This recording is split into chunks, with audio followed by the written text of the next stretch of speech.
Navigate the pin through the maze here without even having a chance to touch the pin. How to do that? You have to take a closer look at the puzzle and you will figure it out.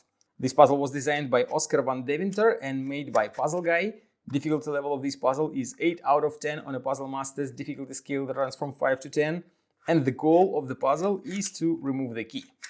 The key has a transparent part here. It is made on purpose so that you can see what is happening inside and see the pin and what will be your next moves. If you like the Hysteresis Key puzzle and you want to buy it, go to puzzlemaster.ca. So first of all, I want to say that there is a way to cheat and to remove the key without actually solving the puzzle. You just pull it out all the way, then you move the red pin with a finger and remove the key. But you buy a puzzle to have fun and to solve it a proper way. When you remove the key, you will see that it will stop when it hits this bump inside. You have to do just small steps here. The pin will hit another bump here and will go up. Here you have to stop, since if you move it a little further, it will go down. We don't need that. Now move the key out like that. Then you push the key inside again. It will hit this bump and it will move it up.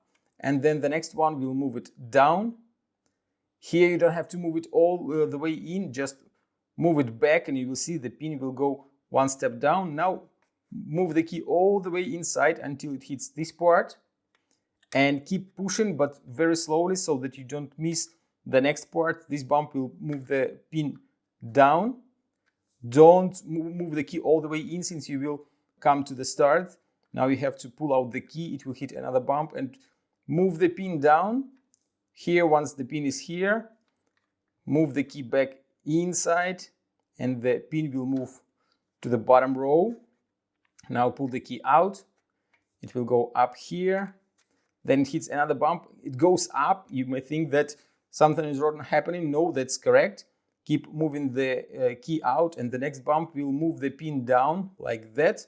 But stop here. If you move further, the pin will go up. Here you have to move the key inside and this bump will push the pin down. And now you can easily remove the key all the way and the puzzle is solved. If you like the Hysteresis Key puzzle and you want to buy it or you want to try some other amazing puzzles designed by Oskar Van Deventer, go to puzzlemaster.ca.